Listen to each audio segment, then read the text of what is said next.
Hola, soy Silvia Cruz La Peña. Antes de que empiece el episodio de hoy, quiero recordaros que los fines de semana, en colaboración con Podimo, también tenéis episodios de Hoy en el País. Mañana os ofrecemos un análisis de las 3 noticias que han marcado la semana, y el domingo nos detendremos en el crecimiento de la formación profesional en España, porque jamás se habían matriculado tantos estudiantes como en este curso, pero sigue habiendo un problema con la brecha de género. En formación profesional hay de todo. Hay cosas que ni yo sabía que hacían, pero hay de todo. Una brecha que se mantiene en muchos grados que tradicionalmente han estado masculinizados y que todavía arrastran una serie de estigmas contra los que alumnas como Carlota se enfrentan a diario en su instituto. Todavía hay un poco de concepción rara sobre que nosotras estemos aquí. Es como que somos un poco el mono de feria. Ahora sí, os dejo con el episodio de hoy. Hace unos días, en la bolsa española se vivió un escándalo. La farmacéutica catalana Grifols vio cómo su valor se desplomaba un 25% después de que el fondo bajista Gotham la acusara de ocultar deuda y de maquillar sus cuentas. Grifols ha desmentido todo, tomará acciones legales contra Gotham, pero el mazazo ha sido muy fuerte y simbólico. El ejemplo, además, de que algunas empresas tienen el poder de minar a otras, a veces de forma interesada para ganar dinero cuando las hacen caer. Soy Ana Fuentes. Hoy en El País, Gotham contra Grifols. Así funcionan las empresas que tienen el poder de hundir a otras.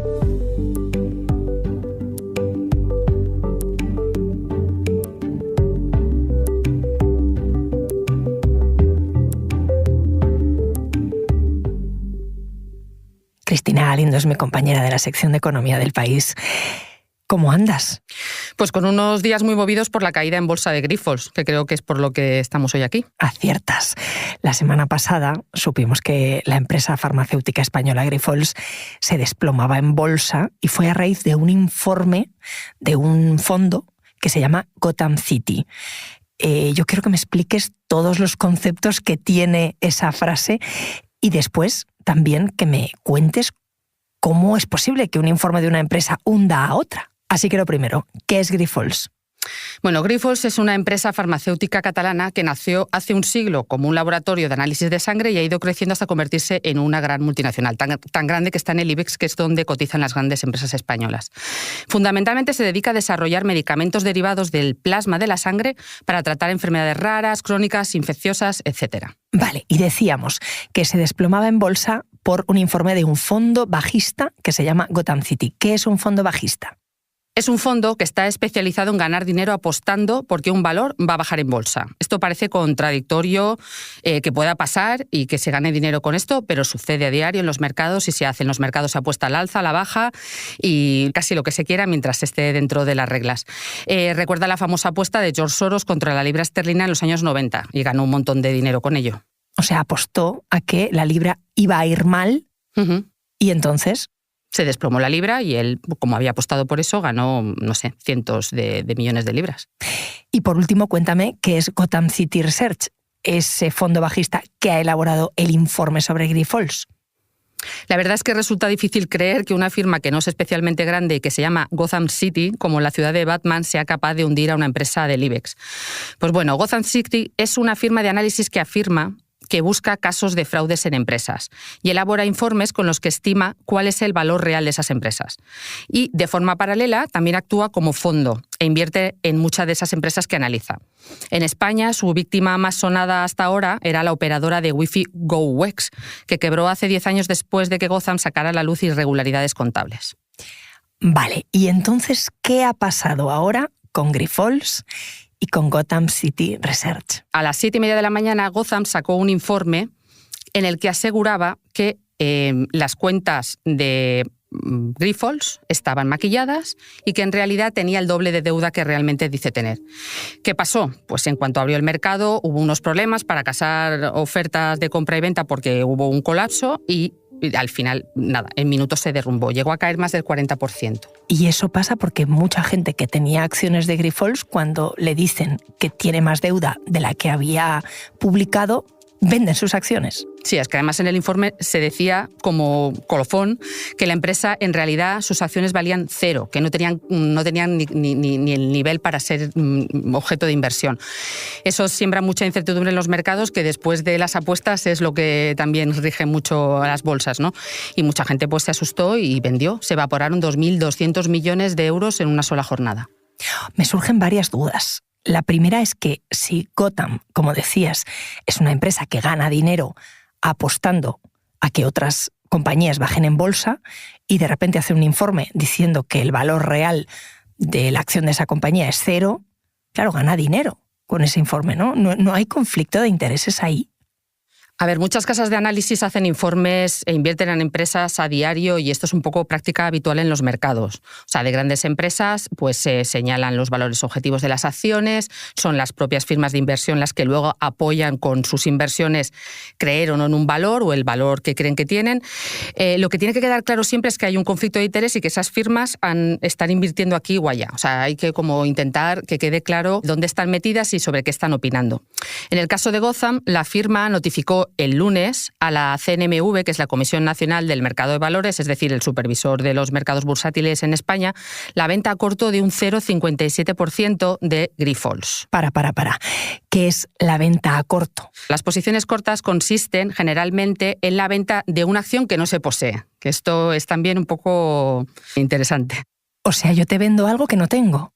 Sí, pongamos como ejemplo Grifols, ¿no? Que es el caso que estamos viendo. Gotham pidió prestadas acciones y las vendió el lunes, el día antes de que se derrumbara en bolsa.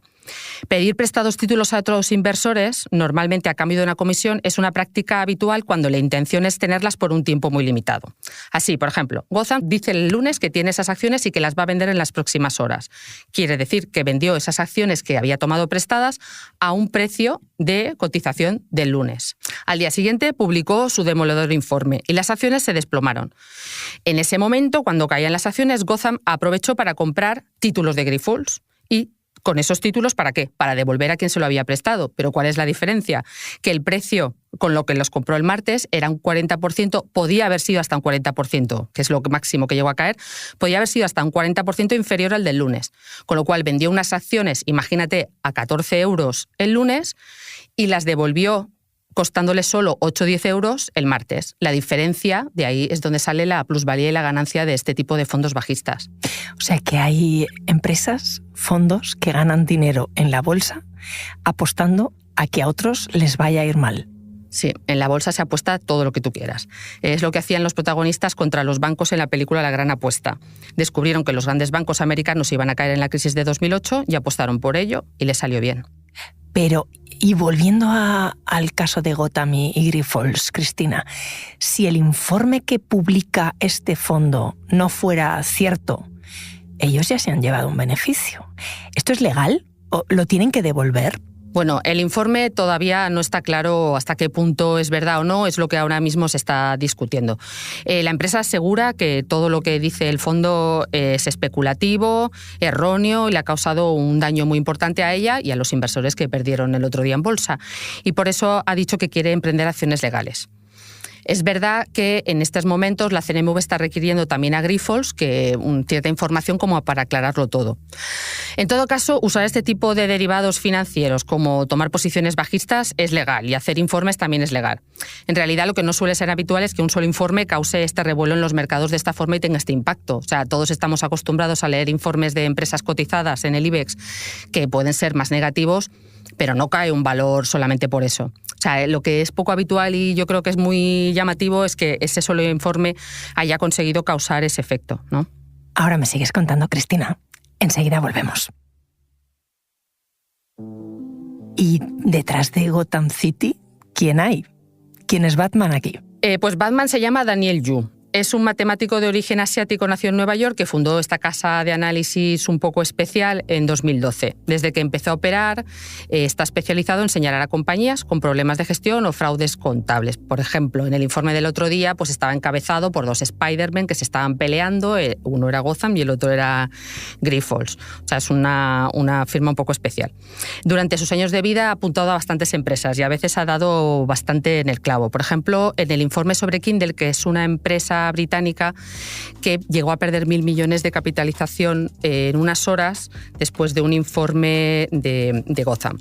Y también, bueno, ha habido otras empresas que han sufrido un poco sus ataques, la agencia de seguros Evix, el minorista Tiles Shop, que creo recordar que no tenía problemas contables, pero sí que su investigación destapó un escándalo de unos proveedores que eran ilegales, o sea que fue también en parte, bueno, fue bastante víctima de Gotham. Pero, ¿y esos informes que elaboran, cómo consiguen la información? Porque es información que entendemos que no tienen los reguladores de los mercados tampoco. Bueno, hay una parte que sí que tienen, porque es contabilidad pública de las empresas, otra que investigan ellos y sacan algún escándalo, como te decía, de este proveedor de esta empresa. Por ejemplo, también es curioso que se tardan entre 6 meses y 8 meses en conseguir una investigación. Bueno, el propio Daniel Yu explicó hace un año después del ataque a la española Wowex, que explicó al diario The Wall Street Journal cómo había llevado a cabo un poco la investigación. Dijo que había estado 8 meses. Dice que durante ese tiempo incluso llegaron a viajar a Madrid para hablar con el que auditaba las cuentas. Y bueno, pues es verdad que hacen un poco un trabajo entre detectivesco y de hurgar mucho en los datos. Lo que es curioso es que los inversores se vean tan influidos por un informe que puede ser verdadero o falso.